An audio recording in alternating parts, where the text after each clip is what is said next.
Hi, everyone.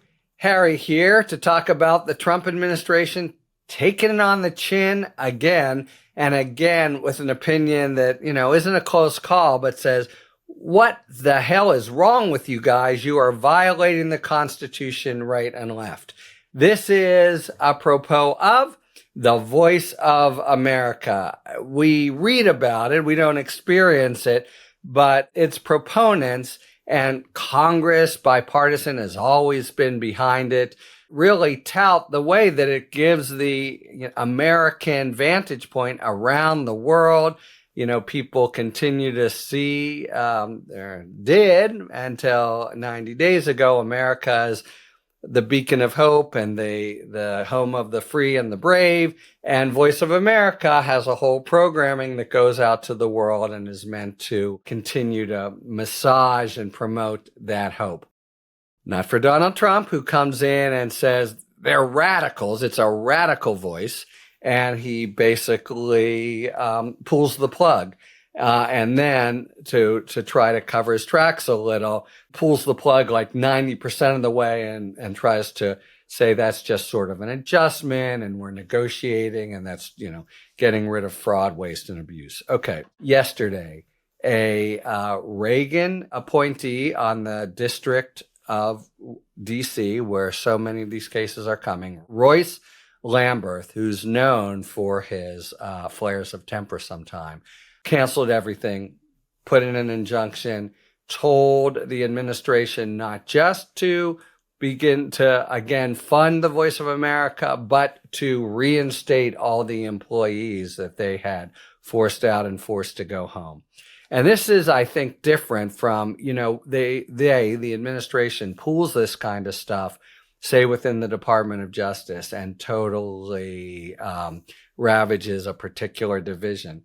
If people go back there, it's just not going back to the same place. And really, one of the frustrating aspects of this whole kind of battering ram approach to government is even when courts tell them you're acting unconstitutionally, you can't put the pieces back together. Voice of America, though, is different.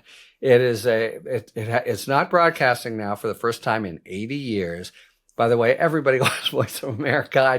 I don't listen to it all the time, but the notion of it being, some radical communist hotbed instead of really, promoting the stars and the stripes in a very constructive way, it's just a madman president who is saying that. But anyway, the good thing here is you just bring people back in, you turn the switch back on, and they're basically back in business. So this is the rare order reversing some of the really ransacking, complete wreckage, wrecking crew approach of the administration, but actually being able to reverse it.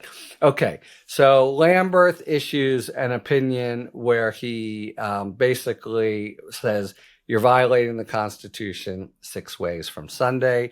A big way, and I really want to highlight this because it's happening in so many of these cases. Separation of powers. Congress appropriated money for the Voice of America, as it has done for 80 years. That money was appropriated for fiscal year for 2025 for now. Who the hell is the president who has to execute the laws to just come along and try to annul that decision by Congress, which has power of the purse? That's a, principle that almost, it lurks in the background of so much of what he's trying to do. You are weeding in Congress's garden. Of course, you've got them completely pliant, so you don't see them standing up for themselves the way, say, the framers thought they might. But this is not your job, guys, and you're doing it anyway. And so that's a big part of it, of what he's doing.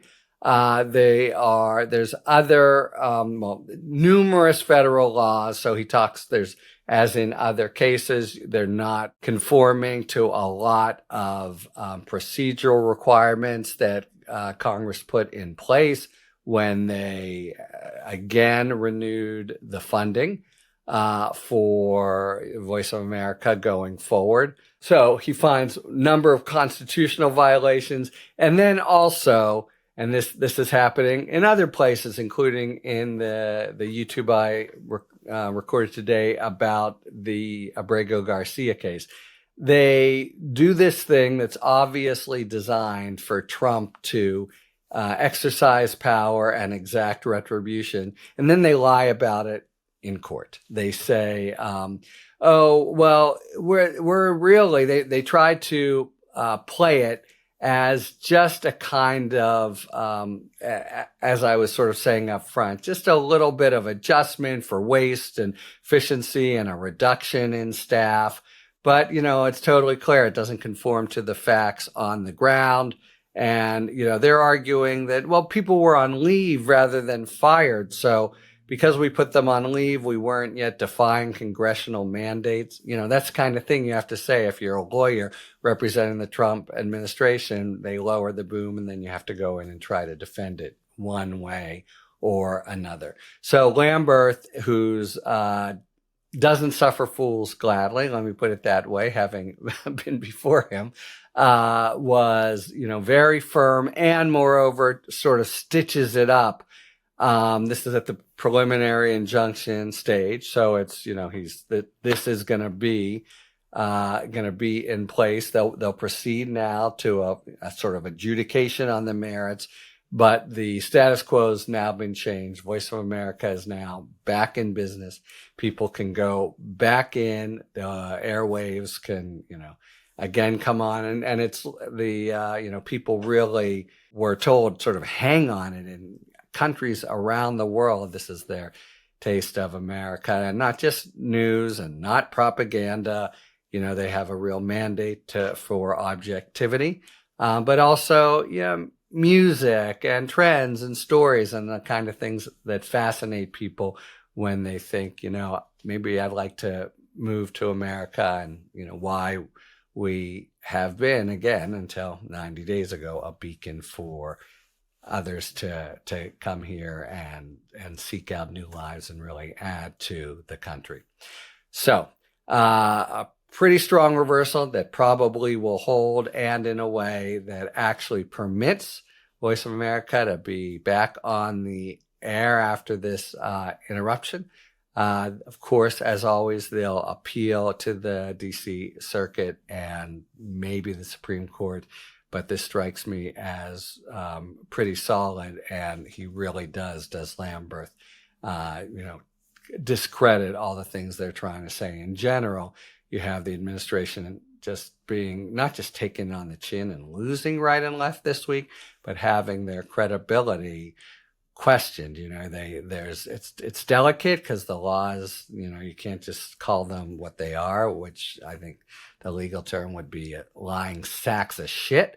But you can say maybe bad faith, question their credibility, and in the sort of lingo of the federal courts, that's strong. And courts of appeals read it that way, and higher courts do as well. So the administration is really suffering now from a loss of credibility that they richly deserve, because they've been completely dishonest and overly cute with court after court.